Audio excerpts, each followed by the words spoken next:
Vamos a compartir la pantalla como una pequeña introducción.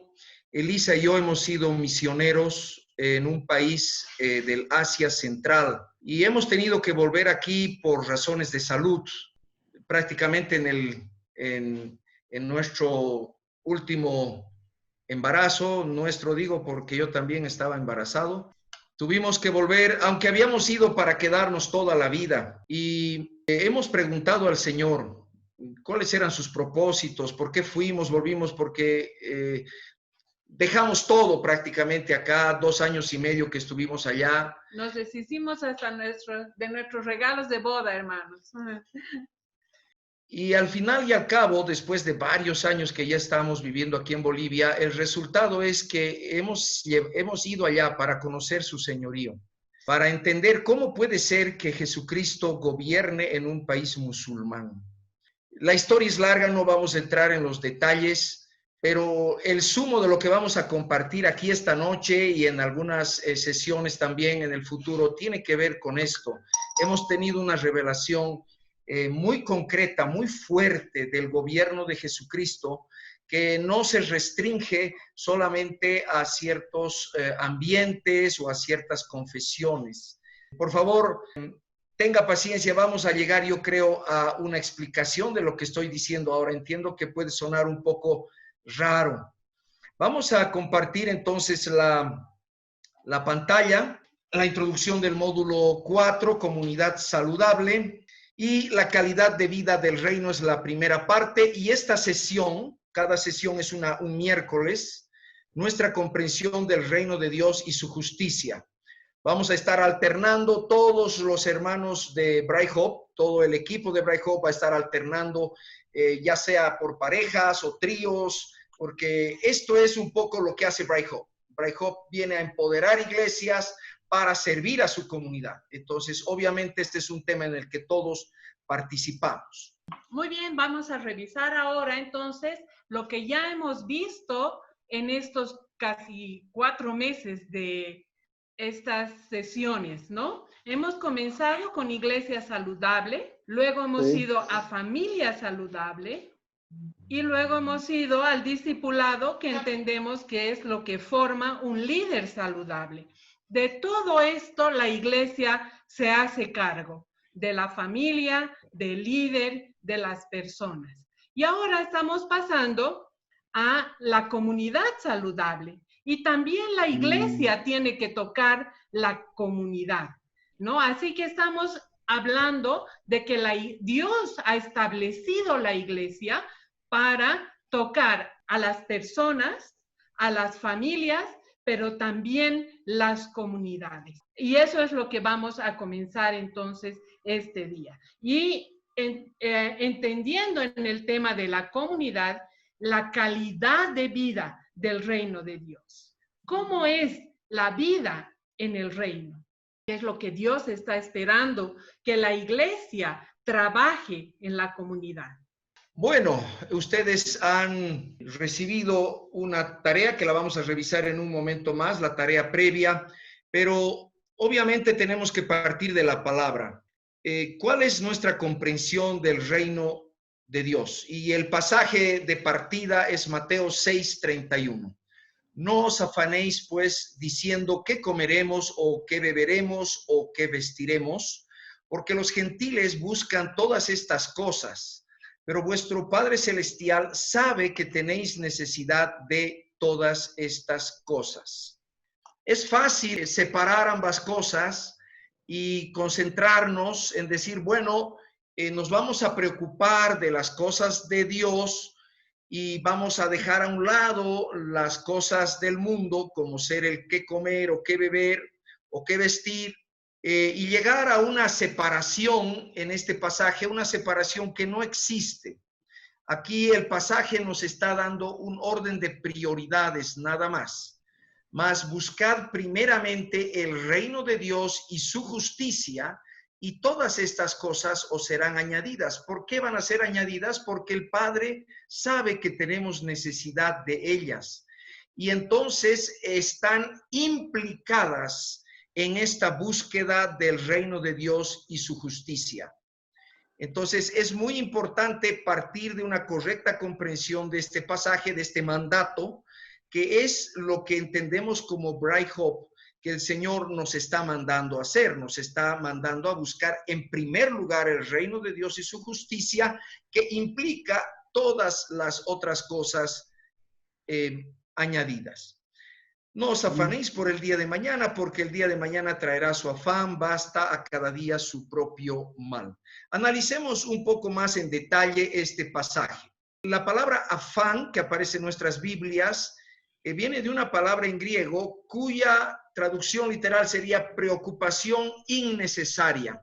La usa el Señor en el contexto de decir, por mucho que te afanes, no vas a aumentar a tu estatura un codo. O sea, es una preocupación totalmente innecesaria. La otra palabra clave en este pasaje es buscar, que en este caso se trata de procurar con insistencia. No es como el oculta, ¿no? Que alguien escondió y bueno, en algún lado lo vamos a encontrar.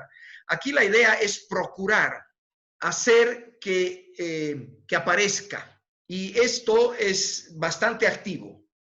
¿Por qué no nos vamos a afanar? ¿Por qué no vamos a preocuparnos? Porque hay un Padre celestial que tiene una providencia diaria para nosotros y entonces podemos confiar en Él. Entendemos, hermanos, y esta es nuestra experiencia diaria, que no se trata de echarse a la cama, extender la mano y van a caer el alimento, el vestido, la bebida. No es así. Pero la actitud de confianza en la providencia de Dios es fundamental. ¿Para qué? Para enfocarnos, focalizarnos, poner toda la energía en el reino de Dios y la justicia del reino de Dios. Bueno, si estamos de acuerdo con este arranque, con esta comprensión de arranque, la siguiente pregunta que nos hacemos es esta: ¿qué es el reino y cuál es su justicia? Se justifica esta pregunta, hermanos, porque en la historia de la iglesia no ha habido una sola comprensión acerca del reino. Hasta el día de hoy, bien lo decía el pastor Munir en la introducción, muchas veces se ha quedado en el terreno de la teología y parece un poco irrelevante, como bien él decía. Entonces necesitamos comprender bien por qué es fundamental. O sea, es un mandato del Señor buscar antes incluso que nuestra preocupación por el alimento y el vestido. Tres formas de entender el reino, la justicia y la iglesia en relación con esto. La primera forma de comprensión le vamos a llamar la forma A, por ponerle un nombre. En la forma A, el reino es entendido como algo después de la muerte o algo que vendrá en un futuro. Si se fijan en el gráfico, hemos puesto los reinos de este mundo porque vivimos bajo gobiernos en este mundo y no tenemos la experiencia directa de vivir en el reino de Dios. Entonces, de alguna manera se ha colado en la iglesia esta comprensión, que no es del todo falsa, pero es incompleta, de que el reino de Dios es algo que realmente vamos a ingresar después que muramos, o que va a llegar acá en un futuro que no sabemos exactamente cuándo. Si partimos de esta comprensión, la justicia serían las buenas acciones que hacemos en el presente para poder acceder a este reino futuro, ¿no? Las obras de justicia que nos abrirían un camino para el ingreso al reino. Ustedes han podido en su tarea previa marcar en una escala de 7 si están más o menos de acuerdo con esta postura. Hoy, en este momento, no vamos a ir más allá de esto, simplemente exponer la siguiente comprensión acerca del reino, la justicia y la iglesia. Es el reino como algo dentro de la iglesia.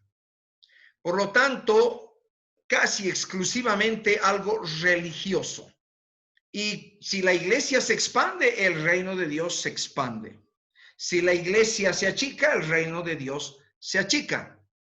Y ahí están afuera los reinos de este mundo, que de alguna manera quien concibe el reino de Dios de esta manera dice, bueno, algún día vamos a llegar a abarcar los reinos del mundo cuando la iglesia crezca de tal manera.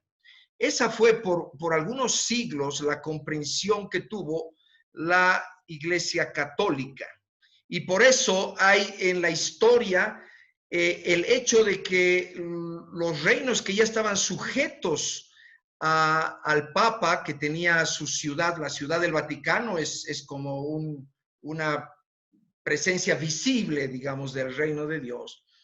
No se tomaban decisiones sin las bulas papales, sin las decisiones del Papa. Nosotros en América hemos sufrido mucho eso, porque la división, por ejemplo, entre Brasil y el resto de los países de habla de español fue decidido en bula papal. Esto fue decidido en Europa y se partieron este continente porque los reyes de ambos imperios, del imperio español y del imperio portugués, estaban sujetos al Papa. Entonces, esta es una comprensión que sí ha tenido muchos siglos de vigencia y ha impactado de alguna manera la historia fuertemente. Como el reino es algo casi exclusivamente religioso, entonces esta comprensión tiene a la justicia en su dimensión únicamente espiritual, es decir, la justificación con Dios por medio de la obra completa de Jesucristo en la cruz. Es verdad que esto es parte de la justicia del reino, pero no es todo. Entonces, con esta comprensión casi se sobreenfatiza esta dimensión espiritual de la justicia.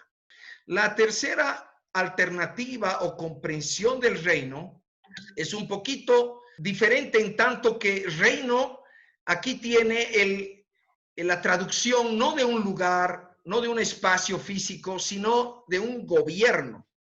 Es decir, de una acción, la acción de gobernar. Un gobierno actual que lo abarca todo. No hay reino de este mundo que no esté bajo este gobierno y cuya señal presente es la iglesia.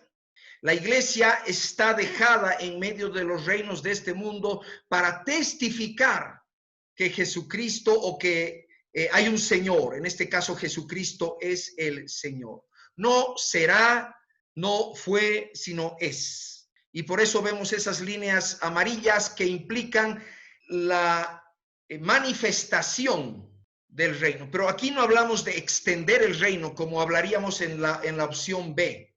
El reino ya está, no hay que extenderlo. Lo que hay que hacer es hacerlo visible.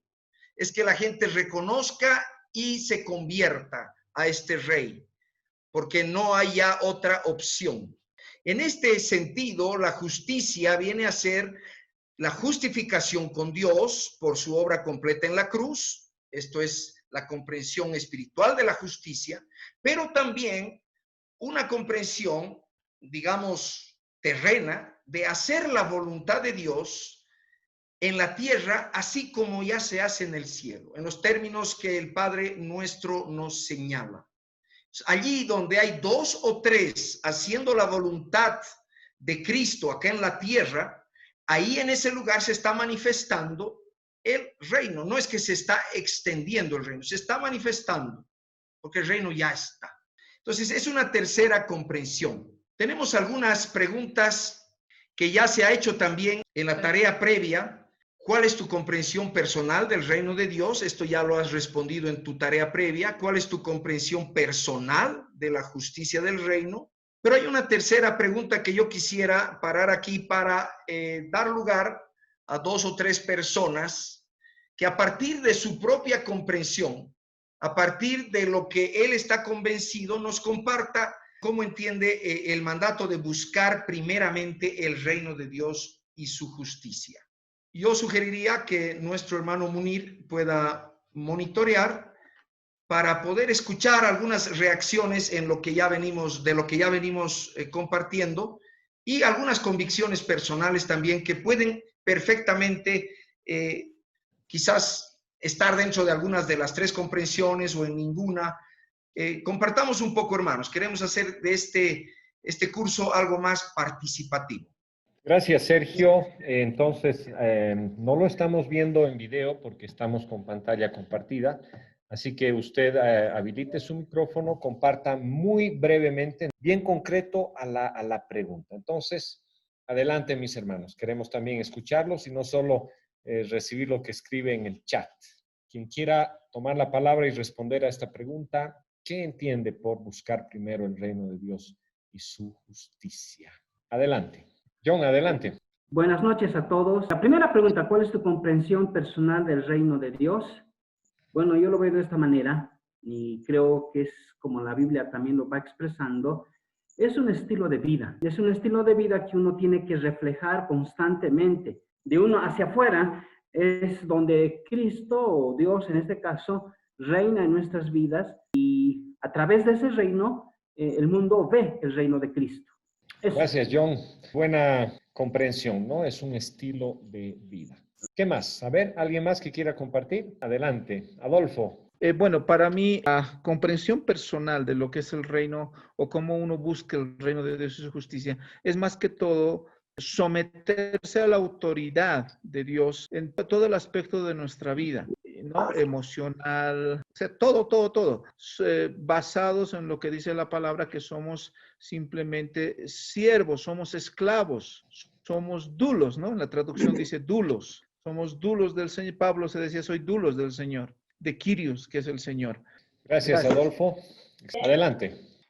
Para mí el reino de los cielos, el reino de Dios, perdón, es pasado, presente y futuro. A partir de la revelación de Jesucristo, de lo que es el reino, que es eterno, por cierto, pero Él lo hace visible hacia nosotros los gentiles particularmente, es pasado, presente y futuro. Pasado porque es desde la eternidad, futuro hasta la eternidad, pero es también pasado porque están los apóstoles y toda la iglesia primitiva, los que murieron con la esperanza de vivir en ese reino eterno. Es presente tú y yo en el reino, ¿sí? Si viene Cristo ahora, en un abrir y cerrar de ojos seremos transformados para vivir ya en el reino eterno.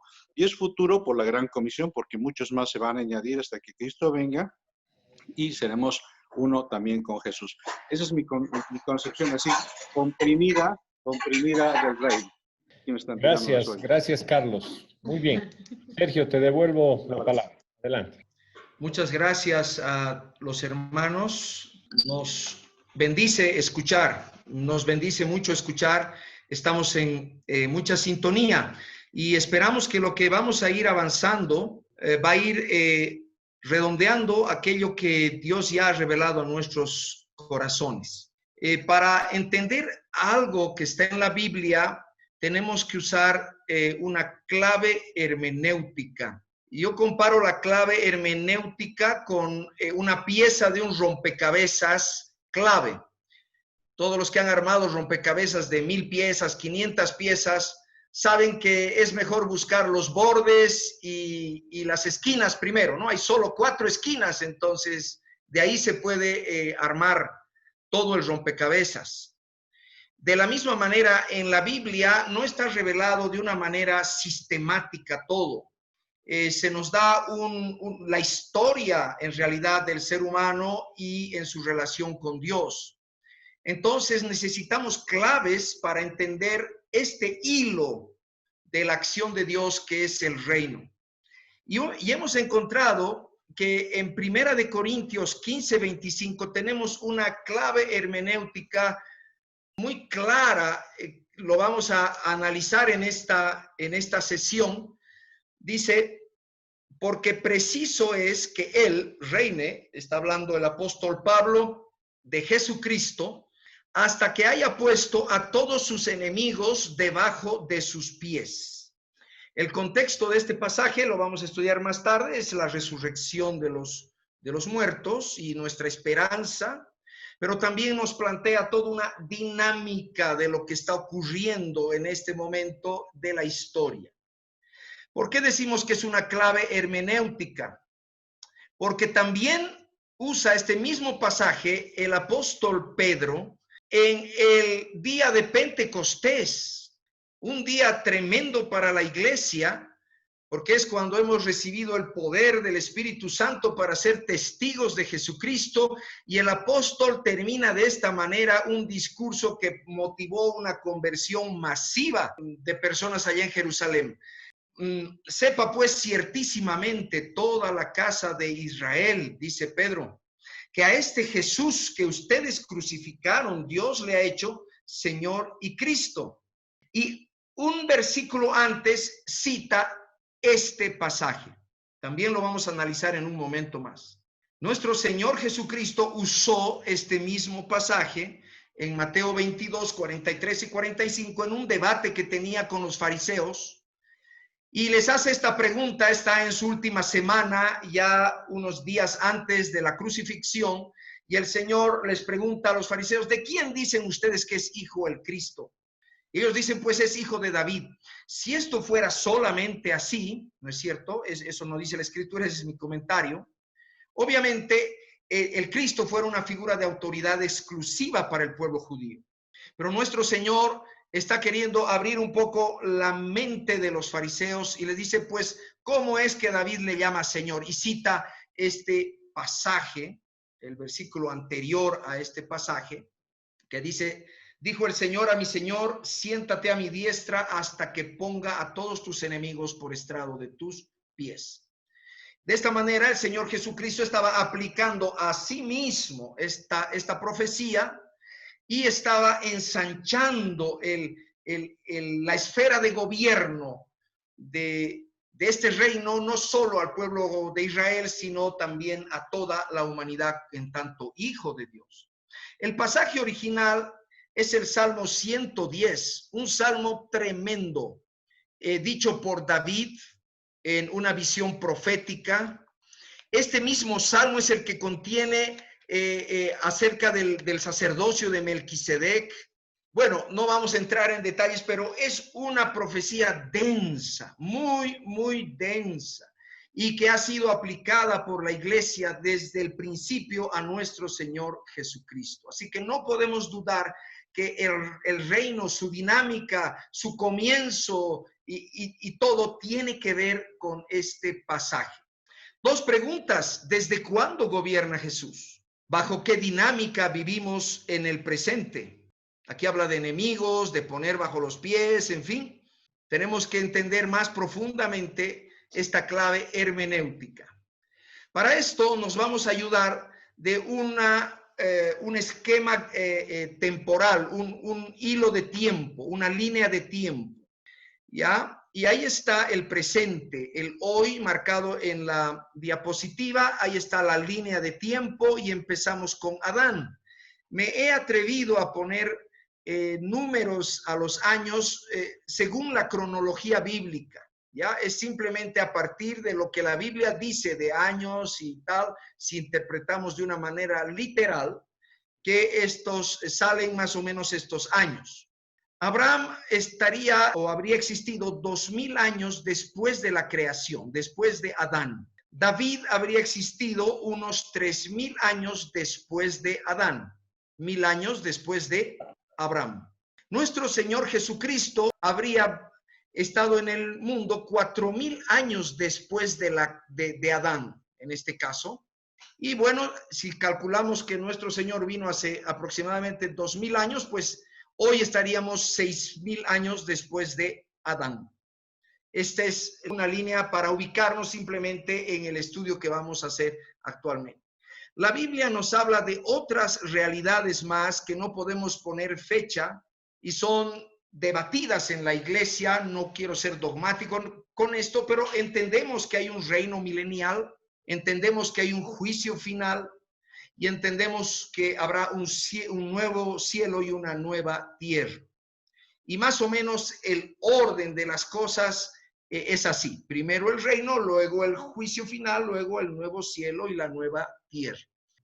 Creo que estamos de acuerdo con que este es básicamente el esquema de la cosmovisión que nos plantea la Biblia.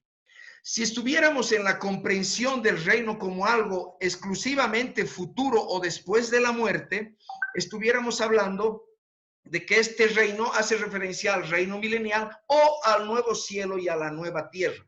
Hay cristianos muy sinceros, son cristianos muy fieles que creen esto.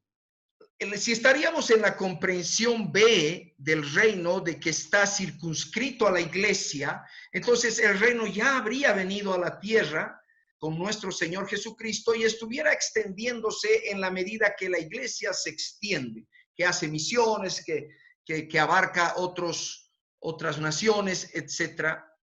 Si estuviéramos en la tercera manera de comprender la opción C que hemos dicho, estuviéramos en lo que algunos teólogos han llamado el ya, pero todavía no.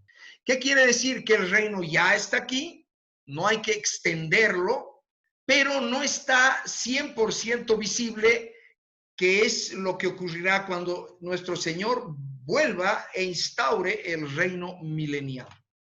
Pero eso significa que en este momento Él gobierna. Y esto tiene muchísimas implicaciones para toda nuestra vida. Entonces, quisiera que meditemos un poco en las aplicaciones prácticas de estos tres enfoques, de estas tres comprensiones. Sí, vamos a ver entonces las aplicaciones o implicaciones de cada una de esas tres maneras de entender el reino de Dios y su justicia. En el esquema A tendríamos que pensar, o sea, si entendemos el reino de Dios y su justicia, entonces hay que adelantar la venida, ¿no? Porque es futuro. Entonces tenemos que esforzarnos por adelantar por la venida, y esto puede llevarnos a una evangelización, lo cual es muy bueno, pero a veces puede costar el discipulado. ¿Por qué? Porque como estamos apurados en que vuelva el Señor, en pasar de una vez al reino de Dios, ¿no? Porque es algo futuro, es algo más allá de la muerte, entonces el discipulado no importa tanto, pero la evangelización es primordial para que ya de una vez entre toda la gente que tiene que entrar y venga de una vez el Señor.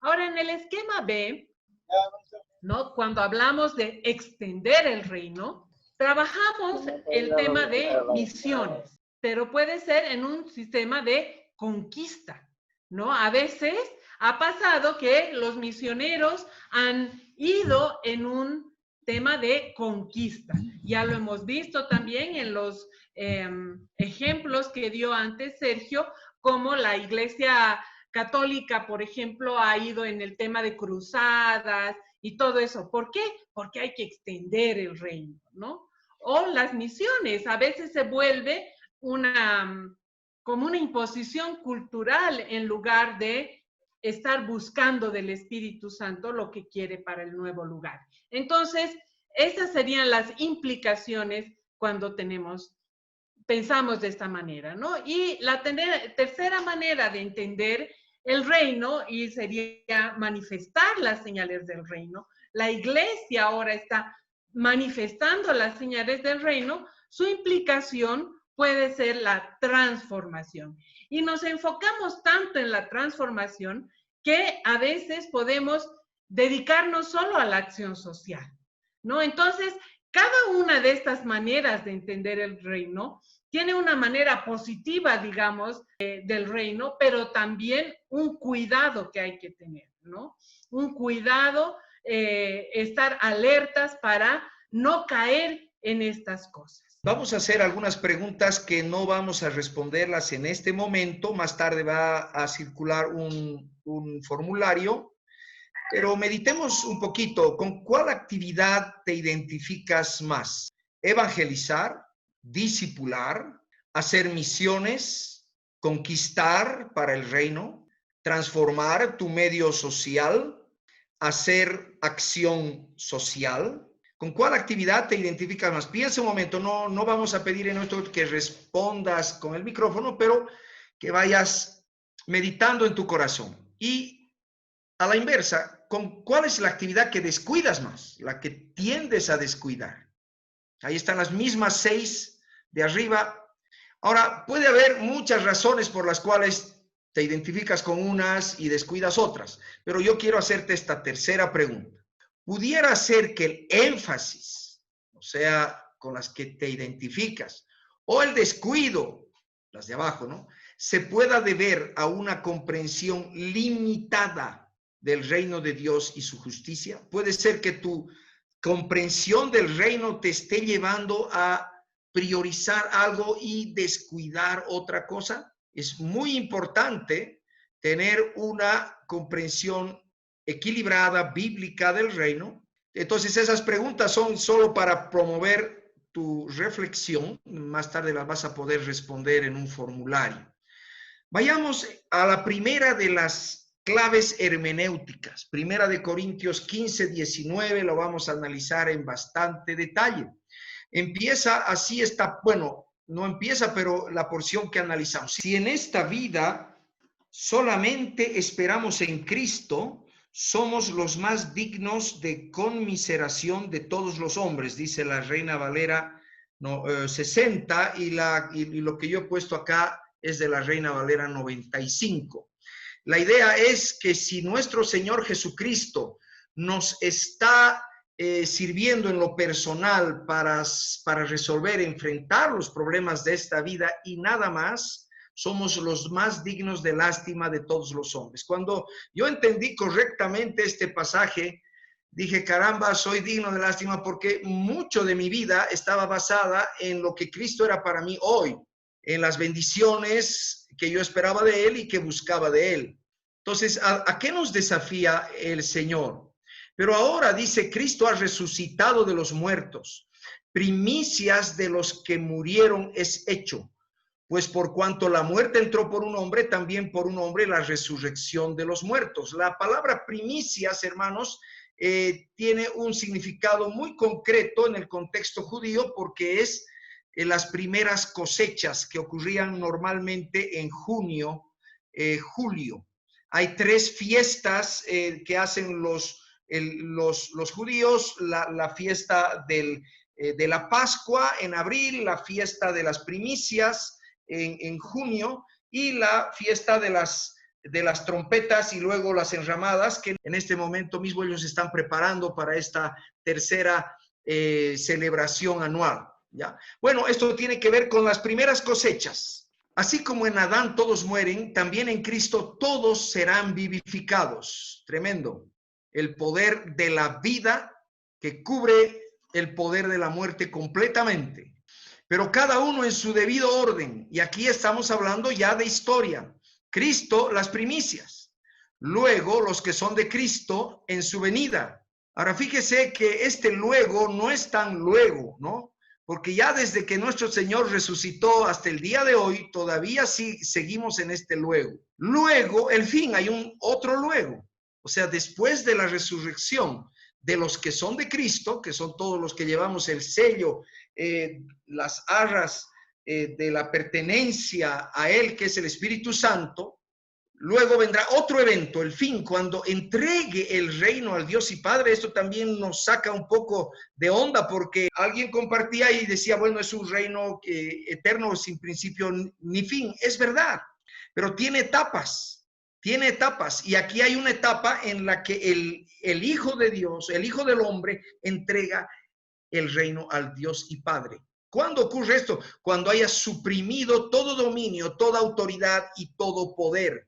Preciso es que Él reine hasta que haya puesto a todos sus enemigos debajo de sus pies. Aquí está la clave hermenéutica que nos ayuda a entender el tema del reino. Y el postrer enemigo que será destruido es la muerte, porque todas las cosas las sujetó debajo de sus pies. Está hablando de que el Padre sujetó al Hijo todas las cosas. Y quiero que presten atención al tiempo del verbo. No está hablando de futuro, no está hablando de presente, está hablando de pasado. Pablo escribió esto pues por el año 60, 70 después de Cristo. Ya era pasado cuando había sido sujetadas todas las cosas debajo de los pies. Y cuando dice que todas las cosas han sido sujetadas a Él, claramente se exceptúa aquel que sujetó a Él todas las cosas, o sea, Dios Padre. Pero luego que todas estas cosas le estén sujetas, entonces también el Hijo mismo se sujetará al que le sujetó a Él todas las cosas para que Dios sea el todo en todos. Para entender, vayamos a nuestra ayuda didáctica, a nuestro gráfico. Nos habla de que en Adán entra la muerte y la muerte hace vana toda la creación. Es como que echa lodo, un lodo oscuro sobre toda la historia humana, y todo lo que está debajo del lodo pues ya no sirve más. Así estamos nosotros hoy bajo la muerte, destituidos de la gloria de Dios y viviendo bastante en condición prácticamente animal. Sin embargo, nuestro Dios en su gran misericordia y con su gran poder saca a luz la vida, hace que la vida salga de este lodo, y la resurrección de Cristo es este hecho grandioso, las primicias, y nos habla de el luego resucitarán los que son de Cristo en su venida. Estamos esperando la segunda venida del Señor, que es en un tiempo futuro a estos 2000 años que ya han pasado. El fin es cuando la muerte deje de operar. El postrer enemigo que será derribado es la muerte. Mientras tanto, es el reino de Jesucristo, el Hijo del Hombre. En Mateo 28:18, el Señor dice que se acercó y les habló diciendo: toda autoridad, toda potestad me es dada en el cielo y en la tierra. Por tanto, id y haced discípulos y enséñenles todas las cosas que yo les he enseñado. Aquí la clave es: ¿quién da la orden? Es el Rey, el supremo Rey que ha sacado a luz la vida y que está ofreciéndola a todo ser humano. Y el fin, cuando haya suprimido todo dominio, toda autoridad y todo poder, entendemos que esto se identifica con el juicio final. Todavía no es el nuevo cielo y la nueva tierra, aunque los dos eventos pueden estar muy cerca. ¿Cuál es tu grado de conocimiento y experiencia de Jesucristo como Señor que gobierna con plena autoridad en el presente? No solo como tu Salvador. Nuestro Señor tiene los dos títulos, es Señor y Salvador. Pero hemos enfatizado, quizás con el ánimo de evangelizar y frente a la necesidad humana, su título como Salvador. Es nuestro suficiente Salvador. Gracias a Él. Pero no hemos enfatizado o no enfatizamos suficientemente su título como Señor, que gobierna con plena autoridad en el presente. Y esto se ve claramente porque la iglesia muchas veces no sabe qué hacer frente a situaciones políticas. No sabe qué hacer frente a las injusticias. Eso lo vemos a diario. Hay mucha confusión a este nivel. Por eso es necesario esta pregunta: ¿cuál es tu grado de conocimiento? Entonces yo voy a rogar a Tomás que haga circular nuestro formulario Forms en el chat, por favor. Y ahí hay 4 preguntas rápidas, 3 de ellas que tú ya has respondido antes, que son estas de qué actividades son las que priorizas, cuáles son las que descuidas. Pero te añado esta pregunta que también tiene opción cerrada. Ahí hay 4 grados de conocimiento del Señor. Y quisiera que tú medites un momento. Nos importa muchísimo a nosotros como Bright Hope entender cuál es la conciencia del conocimiento que hay en las iglesias acá en Bolivia. Entonces, por favor, responde lo más sinceramente que puedas esta pregunta. Entonces, Tomás, por favor, damos 3 minutitos. No toma más tiempo este formulario. Son 4 preguntas cerradas. Es marcar 4 veces y enviar y nada más. Adelante, querido Tomás. Sí, ya está el formulario en el chat. Pueden llenarlo y vamos a estar pendientes a sus respuestas. A estas alturas, mis hermanos, necesitamos la ayuda de ustedes para hacer esto más interactivo y poder recibir información en tiempo casi real. Bien, hermanos, muchísimas gracias por compartir sus respuestas. Ya entramos a la última parte de nuestra exposición y lo vamos a hacer analizando el texto de Hechos, capítulo 2, versículo 16, la segunda clave hermenéutica en el discurso del apóstol Pedro.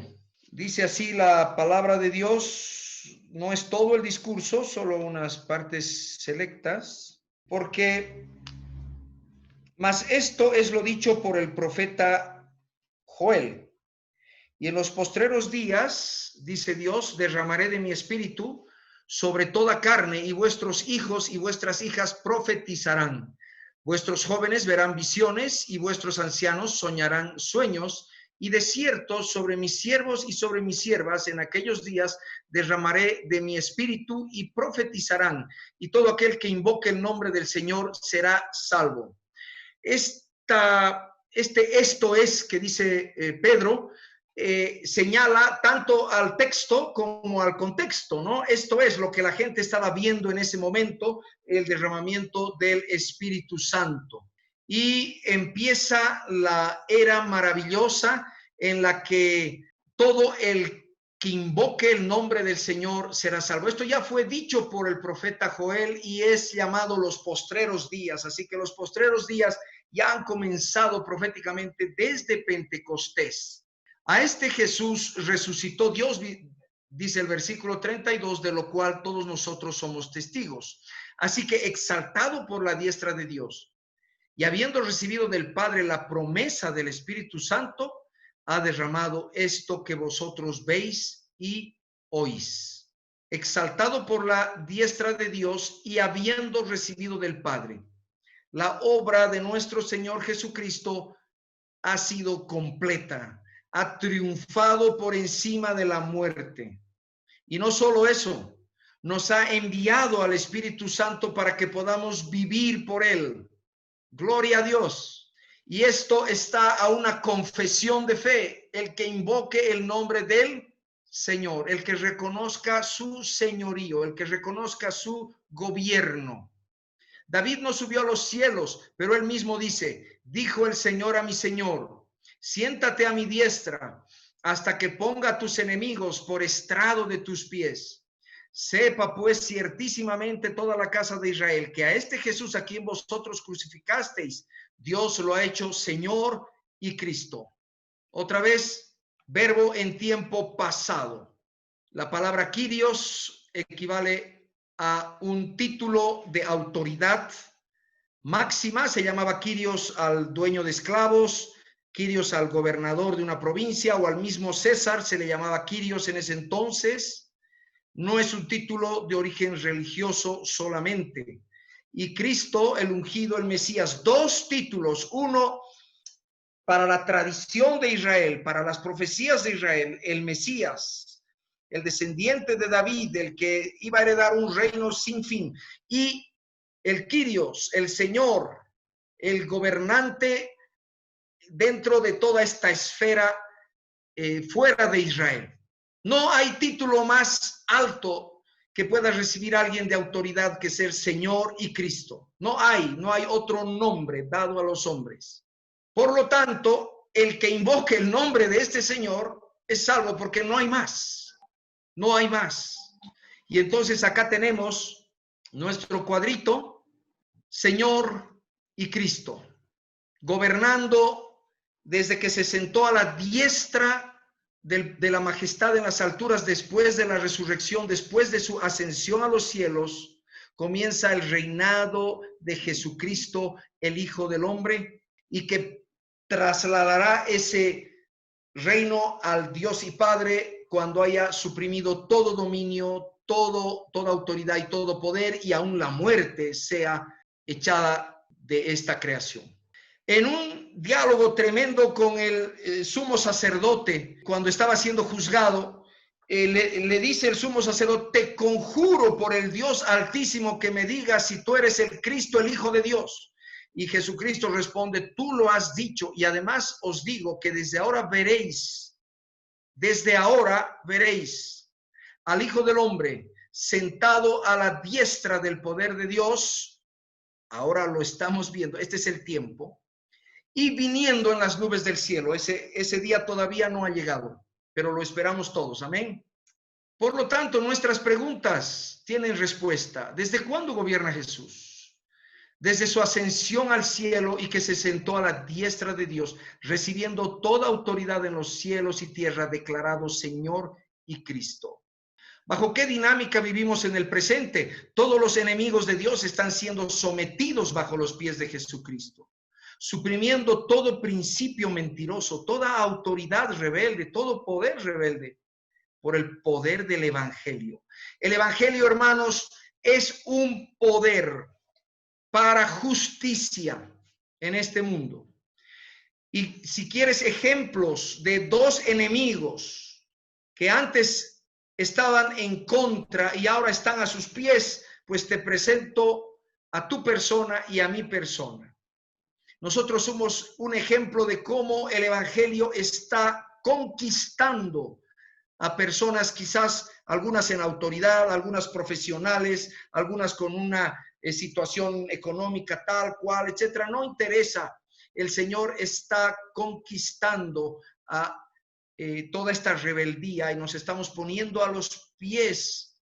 Vamos a terminar esta exposición de esta noche hablando de los enemigos, porque esto le da mucho sentido a la obra de Bright Hope. Tenemos que identificar bien los enemigos que debemos sujetar a la autoridad de Cristo. En 1 Corintios 15 habla de suprimir todo dominio. La palabra dominio ahí en griego es argi. Argi significa principio originador. Esa es la traducción más directa de argi. Y lo podremos asemejar o podemos explicar como una semilla que se vuelve árbol. Una semilla es un principio originador. Es algo chiquito que luego da lugar a algo muy grande. Y es la misma palabra que se usa en Juan cuando dice en el principio era el verbo. En argi o logos en griego. ¿Qué significa esto, hermanos? Que hay principios originadores que no vienen de Dios. Semillas plantadas en este mundo, mentiras, que necesitan ser sujetadas a la autoridad de Cristo. Así es. Muchas veces hemos entendido todo esto de dominio, autoridad y poder solamente como cosas que tienen que ver con el enemigo. Pero este dominio, como decía Sergio, va más allá todavía, ¿no? Estos principios originadores, por ejemplo, podríamos hablar de la evolución. Nos enseñan evolución en el colegio, en la universidad, en el área científica. Nos dicen, no, bueno, si tú quieres hablar de Dios como creador, yo no puedo hablar contigo porque tú eres religioso. En cambio, yo soy científico. Pero este principio originador mentiroso, que es la evolución, por ejemplo, es una cosa que ataca los primeros 11 capítulos de la Biblia, los primeros 11 capítulos del Génesis, donde está el Dios creador, donde está el origen de la familia, donde está el origen del pecado, donde si no hay este origen del pecado, ¿por qué vino Cristo? El enemigo ha atacado con este principio originador algo que nos deja sin una fuente de verdad, que es la Biblia misma, que es Dios, ¿no? Por ejemplo, las consecuencias de pensar en la evolución o de asumir la evolución como una verdad nos lleva a quién define lo que es moral, lo que es correcto y lo que no es correcto. El ser humano. El ser humano está llegando a definir tanto lo que es correcto y lo que es incorrecto que ahora el aborto, el matar a un bebé indefenso, se vuelve un derecho. ¿Por qué? Porque es un principio originador, de la evolución, que ha tratado de desterrar a la creación y a Dios y los valores del reino de toda la sociedad, ¿no? Y ese principio originador también nos lleva a pensar de que, bueno, ser homosexual es otro derecho, porque nos olvidamos o queremos hacernos a los ciegos de que Dios es el que ha creado hombre y mujer. Entonces, fíjense cómo un principio originador mentiroso, como es el de la evolución, tiene tantas consecuencias en el cotidiano, ¿no? Y cada vez esto está siendo más fuerte. Gracias, Elisa. El siguiente enemigo que ha de ser sujeto, según el pasaje o la dinámica presente de la iglesia, sujetar toda autoridad. Y no tiene que ver esto con armar una revolución y a las armas de ninguna manera. Nuestra arma es la espada del Espíritu, la palabra de Dios, ¿no? Pero autoridad aquí es la palabra exousia, que se traduce como el derecho a decidir sobre algo o alguien. Es como un título de propiedad. Si tú tienes un título de propiedad sobre tu casa, sobre tu moto, sobre tu auto, bueno, puedes pintarlo del color que quieras, puedes destruirlo, volverlo a armar, en fin, es tuyo. Ahora, dice la Biblia que toda autoridad ha sido establecida por Dios, y eso es verdad. Yo me sujeto a esa palabra. Sin embargo, aquí estamos hablando de autoridades que abusan de su legalidad, que van más allá de lo que debieran administrar. Sí, y es muy claro, Pablo, cuando le escribe a Timoteo, ¿no? Y le dice, exhorto ante todo a que se hagan oraciones rogativas por todos los hombres y por los que están en eminencia. No, está hablando de todas las autoridades. Y aquí tenemos todo tipo de autoridad. Es interesante que dice por todos los hombres, porque Dios ha dado autoridad al varón, es verdad eso. No podemos negarlo, pero a veces el varón abusa de su autoridad. Nos pasamos al machismo y el hombre lee la Biblia con unos ojos de varón, de macho, de que ahora todo tiene que sujetarse a él, digamos, pero en una sujeción, ya no es una sujeción, es un sometimiento. Qué tremendo cuando un varón excede la autoridad que Dios le ha dado, ¿no? O una autoridad ya de la iglesia, o una autoridad política, cuando excede la autoridad que Dios le ha dado y usa esa autoridad para su propio provecho y no para lo que Dios le ha pedido o le ha dado esa autoridad, ¿no? Porque cuando Dios, por ejemplo, habla de la autoridad del hombre, dice como Cristo amó a la iglesia y se entregó a sí mismo por ella. O sea, Cristo se preocupa porque su iglesia crezca, se preocupa porque la iglesia esté limpia, se preocupa porque la iglesia esté sana, ¿no? No está buscando solo para él. Entonces, fíjense qué interesante es y que Dios va a quitar toda autoridad que está excediendo el límite que Dios mismo le ha puesto. Gracias. Y finalmente, todo poder. Aquí la palabra en griego, dunamis, de donde viene dinámica, dinamita, etcétera, que es la capacidad para hacer algo. Y tiene que ver con fuerzas que vencen a otras, ¿ya? Y hay muchos poderes que están actuando donde no debieran actuar, ¿no? Voy a poner un ejemplo un poco chistoso. Si resulta de que yo tengo tenemos llamas nosotros acá en el campamento educativo Senda Alta en Valle Grande, y resulta que la llama se entra a mi cuarto, ¿ya? No puede estar ahí, pero la llama es fuerte, es difícil que mi esposa, digamos, pueda sacarla a empujones. Entonces, mi esposa puede hacerle leer a la llama, o yo puedo hacerle leer, mira, este es mi cuarto, esta es mi casa, tú tienes que salir.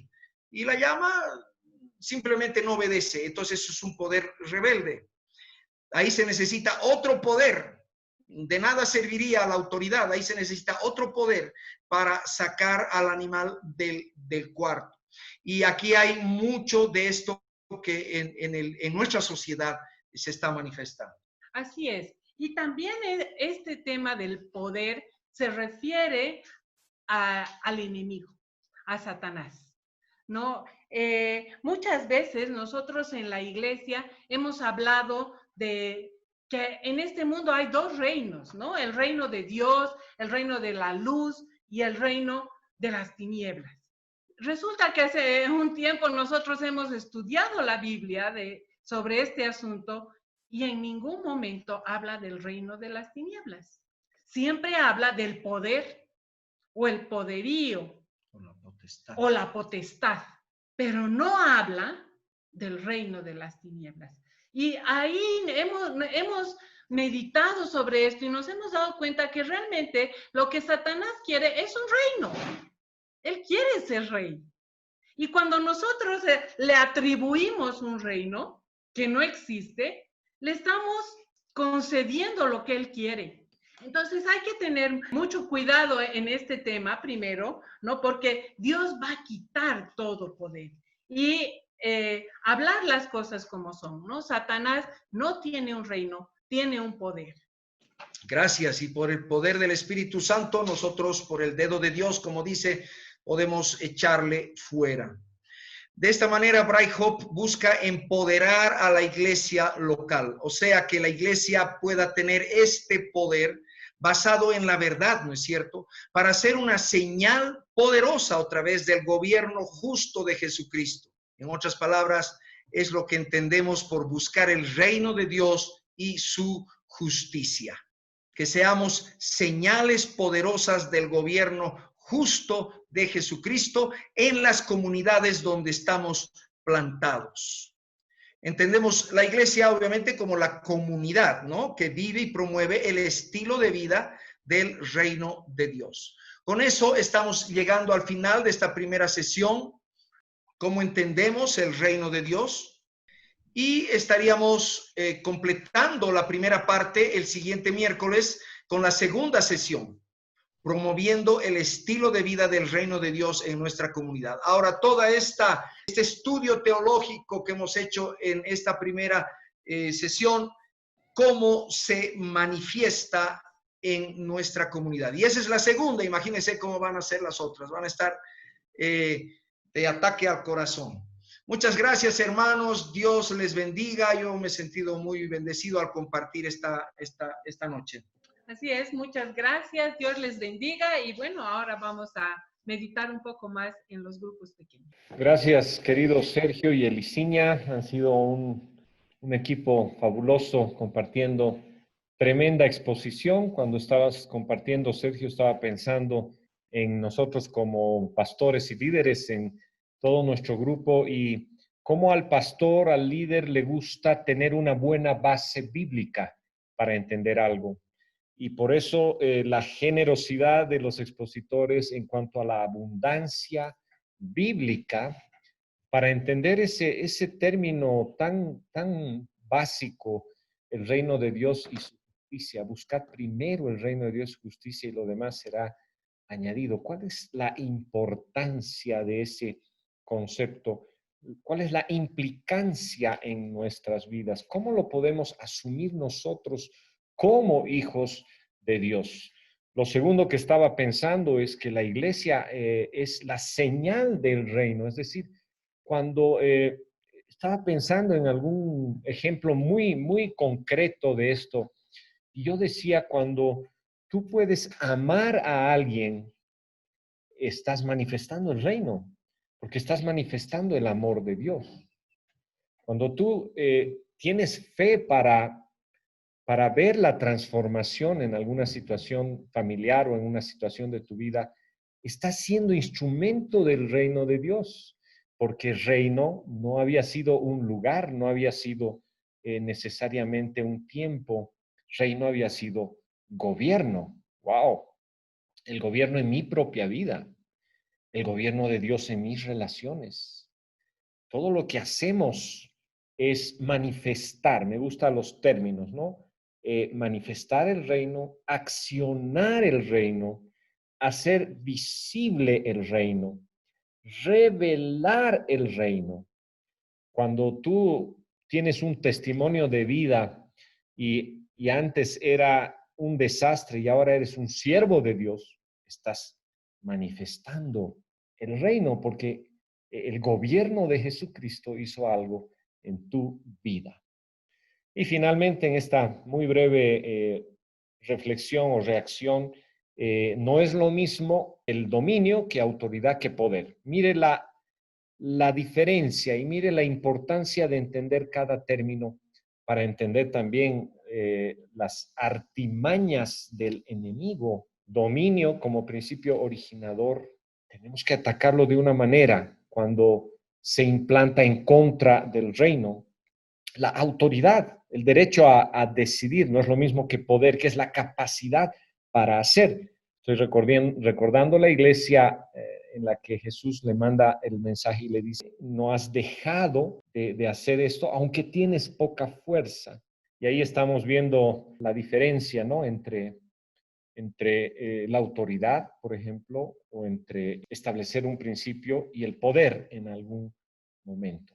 Obviamente Jesús va a coronar o corona todo esto y en algún momento va a juntar todo en su propio gobierno más adelante, y eso está prometido también por las profecías. Qué interesante, mis hermanos. Esto se pone buenísimo. Nos quedan 9 clases donde vamos a ir combinando la profundidad de la palabra, pero al mismo tiempo las cuestiones prácticas y lo que somos nosotros como iglesia y el potencial que tenemos como iglesia.